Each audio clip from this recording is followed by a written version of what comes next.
So today's topic is love God and love your neighbor. Jesus said it's the most important thing that you could do. If you want to know, out of all the things that God asks me to do, which if you read the beginning of the Bible starts out with stories. And for someone who makes a commitment, I'm going to read through the Bible in a year, it starts out fun. So, and then after the fun, very quickly, it turns into stuff that's really not meant to be read. It's meant to be a research library, looked up when you need it. How many people were in a certain tribe and where did they live? Who owned what land? But not so much fun to plow your way through. And then you get to the laws, which you discover. You may think Congress likes to pass laws, which they do. Well, it looked like they had a Congress back in the Old Testament, because the pages of laws go on and on and on. And so, and then, I'm sure this never happens to you, but in those days, when they had a law, what people most wanted to know was, how much of that do I really have to do? I know the speed limit is 65, but can I go 75? Or 70? 66? So that kind of question permeates the discussion of people who read these laws. And so they had councils, and people who were philosophers, people who were wise, who commented both on the laws and on the comments of people in the earlier centuries. So you get, not in the Bible, but in material outside the Bible, you not only have the laws, but you have all the interpretations of, well, here's what that really means. Here's what you can get away with, and here's what you can't. And the reason those great volumes of commentary sprung up is because people asked for them. Really? I really like to have milk and vegetables and meat and bread and a few other things at the same table. I really have to separate some of that? Not really, really. So the laws didn't expand so much, but the interpretation of them did. So that it was a little bit like going into a law library. Wow. Which one of these matters? Well, the one you're breaking at the moment, if there's a policeman next to you. But there probably are some that are more important. There are policemen. I've got one down where I live. When this policeman shows up, I know we've got too many people on the payroll, because all he's doing is ticketing law-abiding citizens who happen to be coasting through a stop sign that's poorly placed. And what they're doing is actually illegal.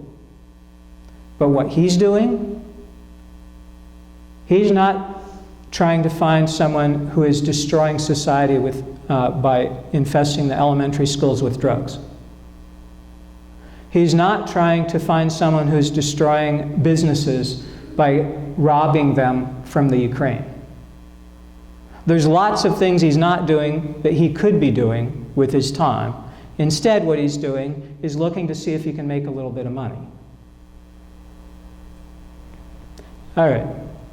You don't have to agree with my political rant. But the general point that I want to make is, some laws are more important than others. They may all be enforced. That policeman is enforcing a law that is less important than some others. But there are some laws that are quite important. Jesus said the two that are most important, the ones you want to build your life around, these two: love God, love your neighbor. So that's what we're going to be looking at today. Deuteronomy 6 lays the first time that this is introduced, It's part of what became known as the Ten Commandments. So of the 10 things that God says, here's what will establish a fair and just society, the first thing is this: Hear, O Israel, the Lord our God is ours. The Lord is our God. The Lord is our God, the Lord alone. You shall love the Lord your God with all your heart, with all your soul, with all your might. So how much is that? Does that leave something left over? I've got a friend who, he's the strongest guy that I know, that I personally know. And I asked him once to help me. I had a painting that I needed to move 2 blocks, and it was so large that it was, the wind would catch it like a sail, and it would blow away. So I needed some help to carry it the 2 blocks. And it was on a cart that was rolling. He was helping me out on a day that he had been to the gym.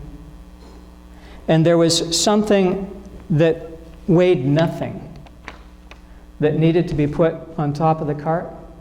He couldn't lift it. He had worked out so much that he had no strength left, even for something that a child would have been able to do.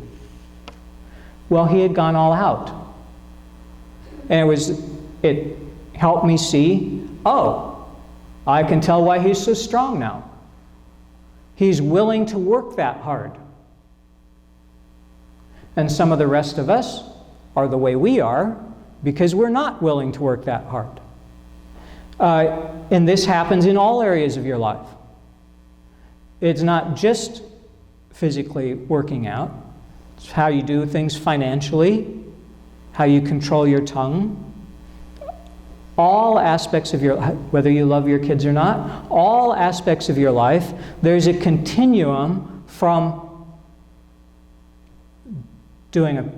not doing a good job at all, doing a very poor job, to all the way to doing what society would think, oh, that's really exemplary. But it doesn't stop at that spot. The continuum from poor to, wow, really good, continues on to where you're giving, where everybody says, I can't imagine someone doing that much. Wow. But people who do that much become that strong. So if you're controlling your tongue and you really control it, eventually people around you will know that I can't trust her or him or her or him, but that's a person that's never let anybody down. When Moses is laying out the commandments, here's the 10 things that will make a society just, fair, worth living in. The first one says, go all out in your love for God. Not what some people do, which is nothing. Not what some people do, which is a little token lip service. Well, let's try this. Can we hear a golf clap? A golf clap. If you were at a golf course, the kind of clapping you'd hear. And then maybe twice that. And twice that. And twice that. And can you do it? I know it's Norwegians and Germans, you're just about breaking already. Can we do twice that last one, though?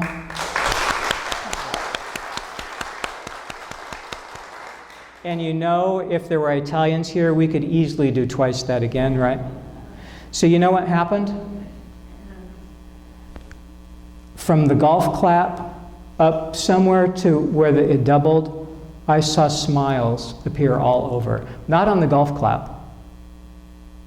But at some point of enthusiasm, just by clapping harder, people started smiling and enjoying themselves and being engaged. That's the kind of love God wants, not the golf clap. polite, not the twice that. The way off the charts, overboard, nobody can understand. How do you have enough energy to do that kind of love and affection? Love the Lord your God with all your heart, with all your soul, with all your might, with everything you've got. Keep these words that I'm commanding you today in your heart. Recite them to your children and talk about them when you're at home and when you are away. So you'll see on some people's houses a memento of this, that it's attached to their doorpost. When you lie down and when you rise, bind them as a sign on your hand and affix them as an emblem on your forehead and write them on the doorposts of your house and on your gates. So there are some people who do this literally. They remind themselves every time they go in and out of the house, I'm going to love God with everything I've got. 1 Corinthians 13, a verse that is used in many, many weddings.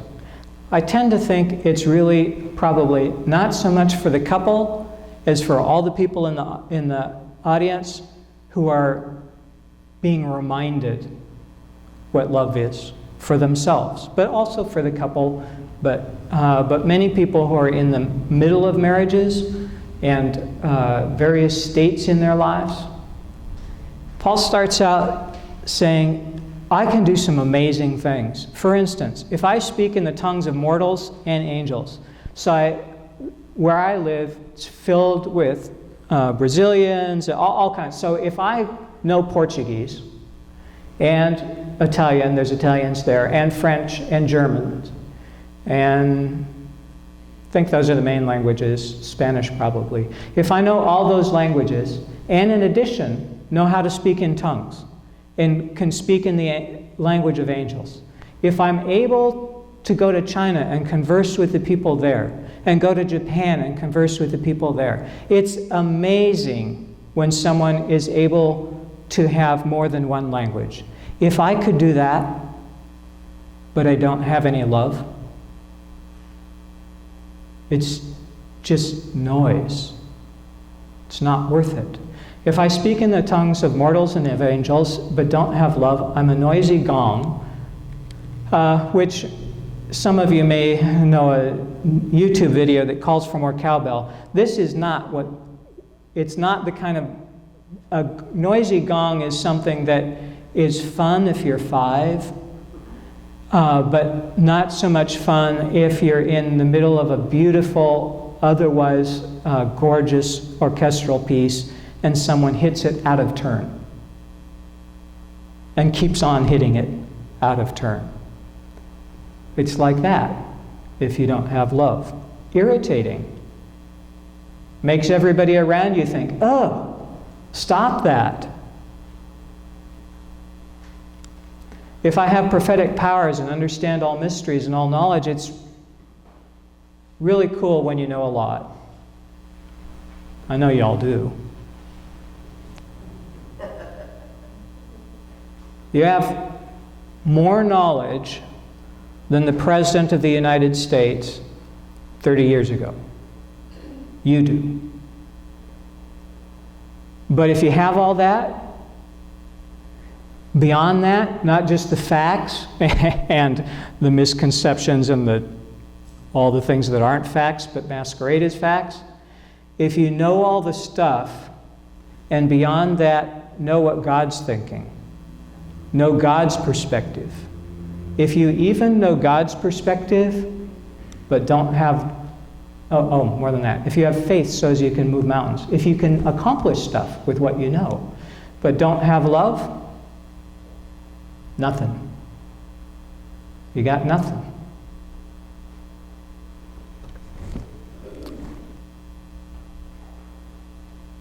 This is not culturally what our culture believes is true. Our culture believes if you can create something, that is worth it regardless of cost. Doesn't matter how many people you yelled at, how many people you abused. If you get something amazing done, that's what's of value. Paul says, no. You can have something that looks completely inconsequential. But if it's made with love, that's what's going to last. Because love is one of three things that last. Faith, hope, and love. These three abide. Love is going to last. You can build an amazing super tower and have it crumble to the dust, sometimes before your eyes, sometimes after you're gone, but completely disintegrate with nothing left, nothing to show, because there was no love in it. If I give away all my possessions, Paul says, and if I hand over my body so that I might boast, this is in a time of intense persecution, when people might die for their faith. If I die for my faith but don't have love, there's no profit to it. I don't gain anything. Love is patient and kind. Right now, some of you are thinking, I wish Martha were here. She's so crabby. She really needs to hear this. I just made up that name. If you're Martha, just forget it.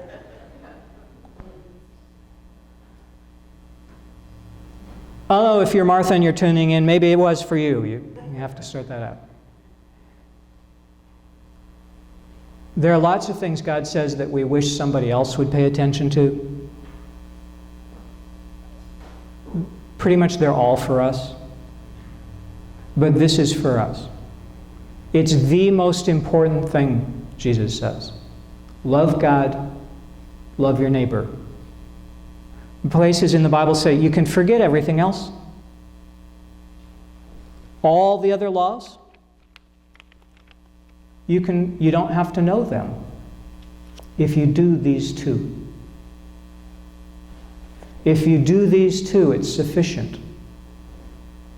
Love God, love your neighbor. Love is patient, love is kind, love is not envious or boastful or arrogant or rude. It does not insist on its own way. Sometimes you're right and the other person is wrong. Sometimes you think you're right and the other person is actually right. This happened to me in an argument with my brother some time ago. I won the argument, and I was wrong, as it turned out. I insisted on my own way because I knew I was right. It was too bad he was being such a dunderhead. So I pressed for victory. As it turned out, not only was that not loving, I had accidentally guessed wrong about which of the two of us was the dunderhead. I was the one who was wrong.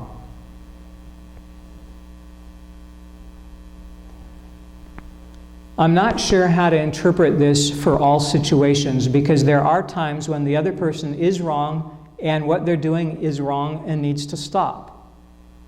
But somehow in the mix, love doesn't insist on its own way. So if you're trying,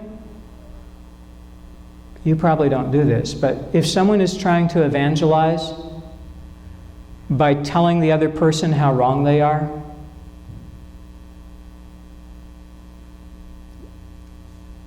there's a reason it's not going to work very well. God's not in it very much. God wants you to come alongside the person and love them when they don't deserve it. Just like Jesus did for you. Loving you when you didn't deserve it. Love does not insist on its own way. It's not irritable or resentful. It does not rejoice in wrongdoing, but it rejoices in the truth.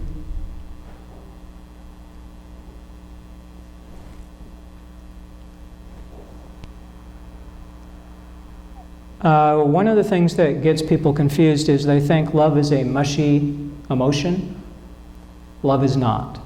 Love is actually hard work, discipline, something you have to choose to do when everything within you is saying, this time, it's okay. They don't deserve it. In those settings, you choose to love. When the other person is an arrogant, some word follows that, I can't say it. When the other person is being arrogant, or rude, or distasteful, or sinful, or unjust, or cruel, then you love. It doesn't mean that you have to take abuse, but you love. You may need, in some situations, to love from a distance if the other person is cruel. But you choose to love and not let their cruelty warp your character. We're going to take a moment for prayer.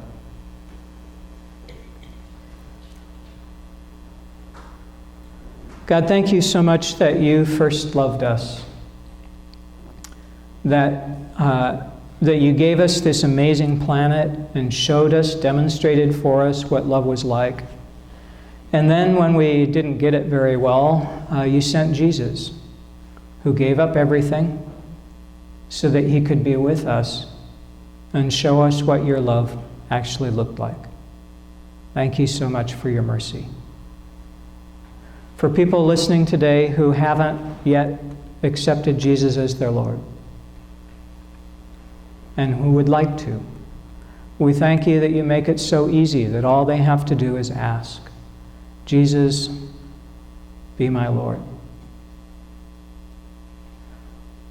Thank you for those of us who are following you, that you also make it so easy to understand what we should do next. We should love you with everything we've got, and we should love people we see in need. Nothing else matters that much, just those two. Help us to follow you, Jesus, we praise you. Amen.